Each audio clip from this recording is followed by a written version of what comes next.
Hello and welcome to the Weekly Outlook at XM.com. I'm Maria Pachurdis, and joining me is lead investment analyst Rafi Boyadjian. We'll be reviewing the week ahead. So Rafi, 3 central banks will hold their policy meetings next week. The first one will be the Reserve Bank of Australia on Tuesday.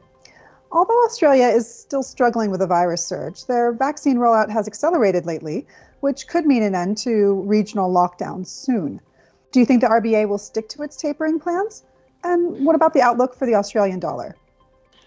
Well, Maria, so this is the dilemma for the RBA because ever since the Delta strain first started to wreak havoc on the economy back in July, the economic outlook has deteriorated rather rapidly. We saw in August that the RBA didn't think there was a need to backpedal on their tapering plans, but things have gotten even worse since then, so we could see a more dovish response this time round.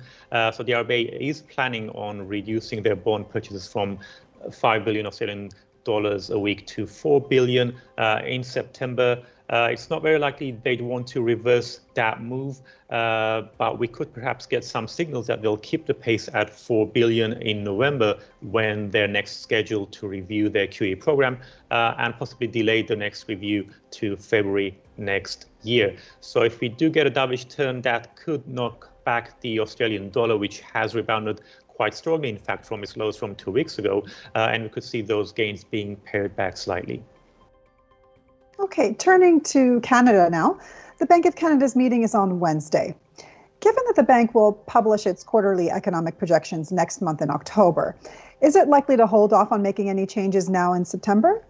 So October is billed as the next meeting when the Bank of Canada will likely reduce its weekly bond purchases again. And the fact that we've got elections coming up on September 20 means it's even more certain that the September meeting will be a non-event.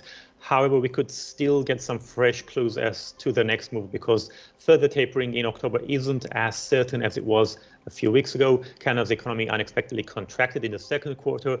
Oil prices have been somewhat under pressure lately, and slowdown in global growth could hurt Canada's own recovery as well. So it's possible policymakers might sound more cautious on Wednesday, though we probably won't get clear signals until October, and the loonie should be able to extend its rebound in the coming days. Moving over to Europe, the ECB will announce a decision on Thursday. Hawkish voices have been getting louder lately. Do you think policymakers will announce the start of tapering now? And what will this mean for the markets and for the euro?